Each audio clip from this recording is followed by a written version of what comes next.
대한민국 재계 서열 최상위권. 자산 규모 70조 원을 움직이는 성운그룹의 수장, 김진상 회장. 그의 68년 인생은 한치의 오차도 허용하지 않는 정밀한 톱니바퀴와 같았다. 바닥에서 시작해 피와 땀으로 일군 제국이었다.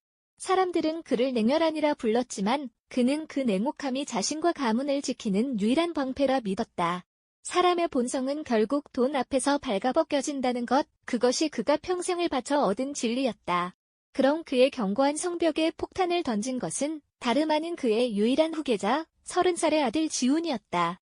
아버지, 제발 허락해주세요. 저 그 사람 아니면 안 됩니다. 최고급 마호가니 책상 너머로 무릎을 꿇은 아들의 목소리는 떨리고 있었다. 진상의 미간이 사납게 구겨졌다. 결혼 상대가 24살, 그것도 아비 없는 자식을 키우는 미혼모라고 했느냐. 네, 아버지. 하지만 정말 착하고 훌륭한 사람입니다. 제가 평생을 바쳐 지켜주고 싶은 여자입니다. 닥쳐라. 진상의 호통이 널찍한 회장실을 쩌렁쩌렁 울렸다. 내 평생을 바쳐 이룩한 성운그룹이다. 근본도 모르는 핏덩이를 안고 있는 여자를 내 며느리로, 이 그룹의 안주인으로 들이라고? 당장 그 계집과 헤어져라. 내 눈에 흙이 들어가기 전엔 절대 안 된다. 하지만 아들은 물러서지 않았다. 평소 유순하기만 하던 지훈의 눈빛에 서린 단호함은 진상을 더욱 분노케 했다. 그날 밤, 진상은 드넓은 저택의 서재에서 독주를 들이켰다. 죽은 아내의 사진이 달빛에 비쳤다. 당신은 늘 사람을 겉모습만 보고 판단해요. 생전 아내가 남겼던 뼈아픈 조언이 귓가를 맴돌았다. 그래, 내가 직접 확인하마. 그 여자가 내 아들의 순진함을 이용해 얼마의 돈을 뜯어내려 하는지 내 눈으로 똑똑히 보고 그 여자의 밑바닥을 까발려주마. 진상은 은밀히 비서실장에게 지시를 내렸다. 성운그룹 회장의 화려한 허울을 벗어던지고 인간의 가장 밑바닥을 연기하기 위한 치밀한 준비가 시작되었. 며칠 뒤 서울 변두리의 허름한 골목길. 쾌쾌한 냄새가 진동하는 낡고 찢어진 외투, 며칠은 감지 않아 떡진 머리, 흙먼지가 잔뜩 묻은 얼굴. 누가 봐도 길거리를 떠도는 늙은 노숙자의 모습이었다. 김진상 회장은 절룩거리는 걸음걸이로 골목 안쪽에 자리한 작은 간판을 올려다보았다. 지연이네 김밥. 페인트가 벗겨진 조그만 가게였다. 문을 열고 들어서자 훅 끼쳐오는 고소한 참기름 냄새와 따뜻한 온기가 온 몸을 감쌌다. 낡은 테이블 2개와 삐걱거리는 의자가 전부인 성운그룹 본사 화장실보다도 작은 공간. 그곳에 낡은 오픈형 주방 너머로 등에 포대기를 하고 아기를 업은 작고 여린 여자가 보였다. 그녀가 바로 박지연이었다. 어서 오세요. 지연은 누더기 꼴의 진상을 보고도 얼굴 한 번 찌푸리지 않고 환하게 웃으며 인사했다. 진상은 속으로 코웃음을 쳤다. 누가 거지한테 저렇게 웃어주나? 내 아들이 재벌인 걸 알고 혹시 모를 감시를 대비해 연기를 하는 게 분명해. 진상은 일부러 탁하고 거친 목소리를 쥐어짜냈다. 김밥. 하나 주게. 난 돈이 마침표. 추천해기를 내심 기대한 도발이었다. 하지만 지연의 반응은 진상의 예상을 완전히 빗나갔다. 아, 그냥 드리는 거예요. 재료가 많이 남아서요. 날이 많이 춥죠? 잠시만 앉아 계세요. 그녀는 황급히 따뜻한 어묵 국물을 종이컵에 가득 담아 진상의 얼어붙은 손에 쥐어주었다. 그리고 정갈한 솜씨로 김밥을 말기 시작했다. 그때였다.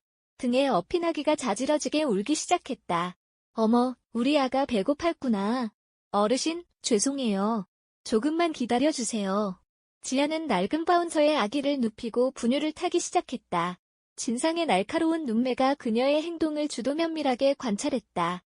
그런데 그녀의 행동이 이상하리만치 어설펐다. 분유통 뒷면의 설명서를 한참이나 들여다보고 스푼으로 가루를 푸면서도 손을 덜덜 떨었다. 뜨거운 물을 붓다가 손가락을 대어 작게 비명을 지르면서도 찬물에 손을 씻을 생각도 못한 채 젖병을 흔들어댔다.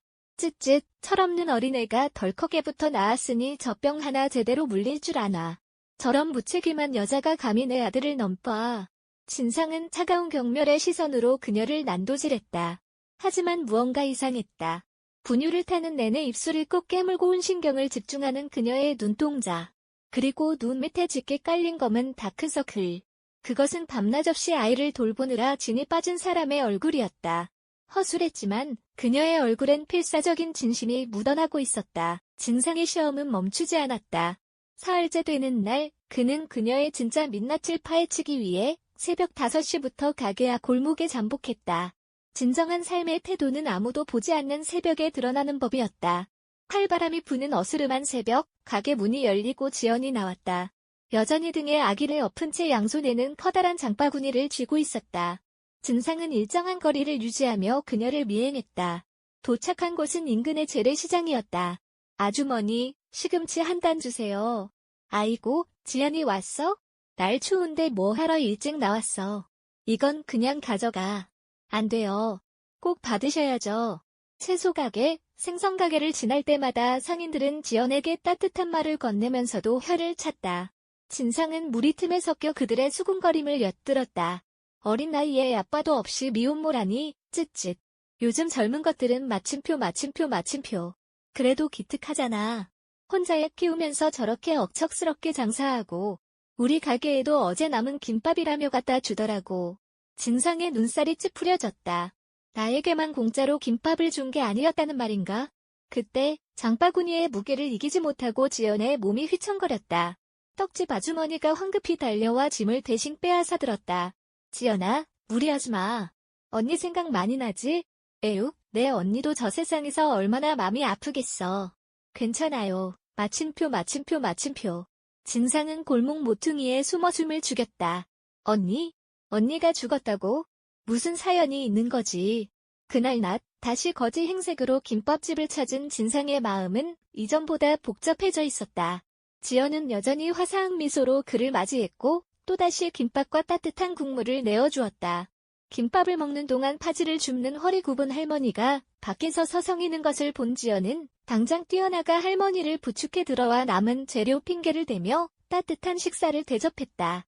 진상은 계산을 하며 슬쩍 그녀의 손목을 보았다. 부러질 듯 얇은 손목에는 물집이 잡혀 있었다. 자네도 남는 게 없을 텐데 왜 자꾸 공짜로 퍼주나. 그냥요. 버리면 죄 받잖아요. 그리고 어르신이 맛있게 드셔주시는 것만으로도 전 배가 불러요. 호텔로 돌아온 진상은 최고급 스카치 위스키를 단숨에 들이켰다. 가슴 속에서 자꾸만 정체 모를 불씨가 피어올랐다. 계산된 친절일 거다. 동네에 착한 소문을 내서 내 아들을 완벽하게 속이려는 수작이야. 진상은 필사적으로 자신의 편견을 합리화했다. 일주일에 잠복 중 닷새째. 진상은 최후의 카드를 꺼냈다. 돈. 인간의 탐욕을 가장 투명하게 비춰주는 거울. 그는 비서를 말끔한 정장 차림의 투자자로 위장시켜 김밥집으로 보냈다. 제안은 파격적이었다. 가게의 레시피와 상표권을 넘기고 프랜차이즈 사업을 함께 하자는 명목으로 성금 5억 원을 제시한 것이다. 진상은 골목 어귀에 세워둔 검은 벤 안에서 도청 장치 너머로 들려오는 소리에 귀를 기울였다. 5억. 하루 종일 김밥을 말아도 한 달에 200만 원 남짓 주일까 말까한 그녀에게는 상상조차 할 수 없는 거액이었다. 이제 덥석 미끼를 물겠지. 그리고 내 아들을 버릴 구실을 찾을 거다. 그러나 도청기 너머로 들려오는 지연의 목소리는 진상의 예상과 전혀 달랐다. 하루만 생각할 시간을 주시겠어요. 그날 밤 장사가 끝난 불 꺼진 김밥집. 진상은 멀리서 가게 안을 훔쳐보았다. 지연은 비서가 두고 간 계약서를 테이블 위에 올려놓고 한참을 바라보았다. 계산기를 두드리는 듯하더니 이내 서류를 덮어버리고는 주방 선반 깊숙한 곳에서 작은 액자 하나를 꺼내들었다. 그녀와 꼭 닮은 활짝 웃고 있는 여자의 사진이었다. 지연은 액자를 품에 안고 소리 죽여 오열했다. 언니, 나 잘하고 있는 거 맞지? 이 아이만은 흔들리지 않게 내가 잘 키울게. 욕심 안 부리고 우리 가족이 지켜오니 자리 잘 지킬게. 다음 날 아침 비서가 다시 가게를 찾았을 때 지연은 단호하게 거절했다. 죄송합니다. 저는 돈보다 중요한 게 있어요. 이 아이에게 떳떳한 어른이 되고 싶어요. 부모님과 언니가 지켜오니 자리를 돈과 바꿀 수는 없습니다. 보고를 받은 진상은 망연자실했다. 5억을 거절했다고? 평생 벌어도 만져보지 못할 돈을 고작 핏덩이 아기와 낡은 가게를 위해 포기했다고? 68년 평생 돈 앞에서 무너지지 않는 인간을 본 적이 없었다. 그 경고했던 진상의 신념에 쩍쩍 금이 가기 시작했다. 여섯째 날, 진상은 비서에게 불호령을 내려 지연의 뒷조사를 샅샅이 다시 하도록 지시했다. 그리고 다음날 아침, 진상의 손에 들린 서류 한 장은 그의 심장을 바닥으로 곤두박질치게 만들었다. 박지연, 24세, 가족관계, 친언니 박지영, 28세 부부 5개월 전 고속도로 연쇄 추돌 사고로 동시 사망.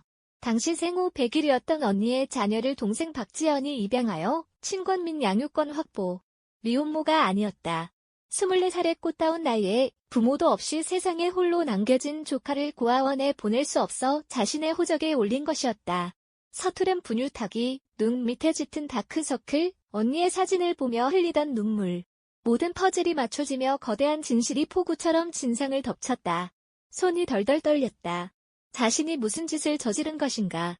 세상을 지배한다고 믿었던 70조의 자본가 김진상은 한낱 낡은 편견에 사로잡혀 거룩한 희생을 감내하고 있는 어린 여자의 영혼을 짓밟고 있었던 것이다. 그날 오후 여전히 마음을 추스르지 못한 채 거제 행색으로 가게 앞을 서성이던 진상은 충격적인 장면을 목격했다. 건물 주인 중년 여성이 가게로 쳐들어와 삿대질을 하고 있었다. 다음 달부터 월세 50% 올릴 테니까 꼬우면 나가. 애 아빠도 없는 미혼모 주제에 어디서 불쌍한 척을 해. 지연은 파랗게 질린 얼굴로 손을 모으며 사정했다. 사장님, 제발요. 조금만 기한을 마침표. 참을 수 없었다.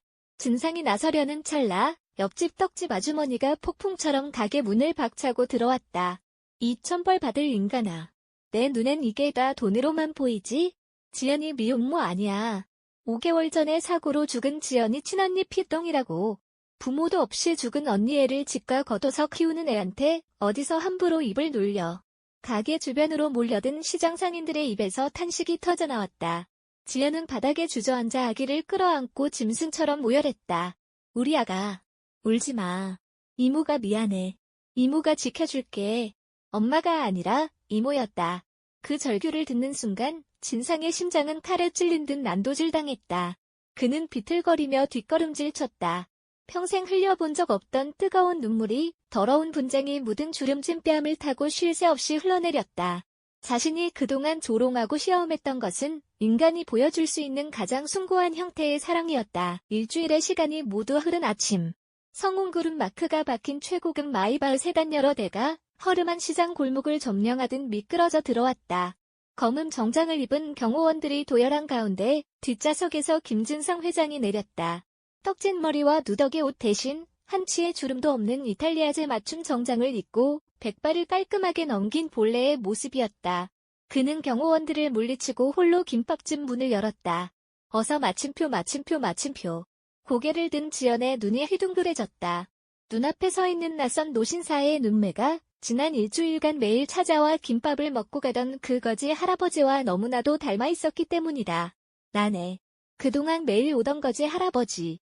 진상의 낮고 묵직한 목소리에 지연은 들고 있던 국자를 툭 떨어뜨렸다. 내 이름은 김진상. 성운그룹 회장이자 지훈이의 아비 되는 사람이오. 지연의 얼굴에서 핏기가 싹 가셨다. 그토록 따뜻하게 대했던 할아버지가 자신을 반대한다던 남자친구의 아버지이자 재벌 회장이었다니. 그럼 저를 시험하신 건가요? 지연의 목소리는 배신감으로 파르르 떨리고 있었다. 그렇소. 자네가 돈을 노리고 우리 아들에게 접근한 미혼모라 확신하고 그 밑바닥을 내 눈으로 확인하려 했소. 그래서 결론이 어떻게 나셨나요? 제가 탈락인가요? 지연의 차가운 눈빛의 진상은 숨이 막히는 듯했다. 바로 그때였다. 진상은 한치의 망설임도 없이 차가운 시멘트 바닥 위로 털썩 무릎을 꿇었다. 대한민국 경제를 쥐락펴락하는 거목이 24살의 작은 여자 앞에서 스스로 고개를 숙인 것이다. 뒤따라 들어오던 비서와 소식을 듣고 달려온 아들 지훈마저 경악하며 얼어붙었다. 아닙니다. 탈락한 것은 평생 돈의 가치만 믿고 살아온 늙고 어리석은 나요. 내가 틀렸소. 내가 완전히 눈이 멀어 세상에서 가장 귀한 보석을 몰라보고 진흙탕에 처박으려 했소.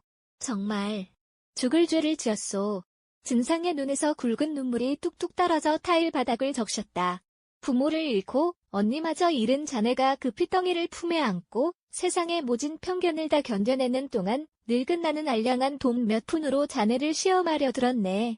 내가 자네에게 무슨 짓을 한 것인지 용서해달라는 말도 감히 할 수가 없네. 지연은 양손으로 입을 틀어막은 채 흐느꼈다. 지훈이 달려와 지연의 어깨를 감싸 안았다. 지연아, 미안해. 아버지가 이러실 줄 정말 마침표. 지연은 고개를 저었다. 그녀는 아기를 꼭 끌어안으며 한 걸음 뒤로 물러섰다. 아니요. 일어나세요, 회장님. 회장님 말씀이 맞아요. 저는 부모도 없고 이 아이를 책임져야 하는 가난한 사람이에요. 지훈 오빠처럼 훌륭한 사람 옆에 설 자격이 없어요. 오빠의 앞길을 막고 싶지 않아요. 그녀는 오열하며 지훈과 진상을 등지고 주방 안으로 숨어버렸다. 진상은 텅 빈 가게 바닥에 무릎을 꿇은 채 뼈저린 후회 속에서 통곡했다. 그로부터 한 달 뒤, 시장 골목의 낡은 김밥집 건물은 성홍그룹의 소유가 되었다. 진상이 건물을 통째로 매입해버린 것이다. 그는 지연에게 건물의 명의를 넘기려 했으나 그녀가 단호히 거절하자 대신 영구 무상 임대라는 파격적인 계약서를 들이밀며 고집을 부렸다. 가게 안은 알록달록한 풍선과 꽃장식으로 가득했다. 오늘은 지연의 조카이자 지연이 가슴으로 낳은 아기의 첫돌이었다.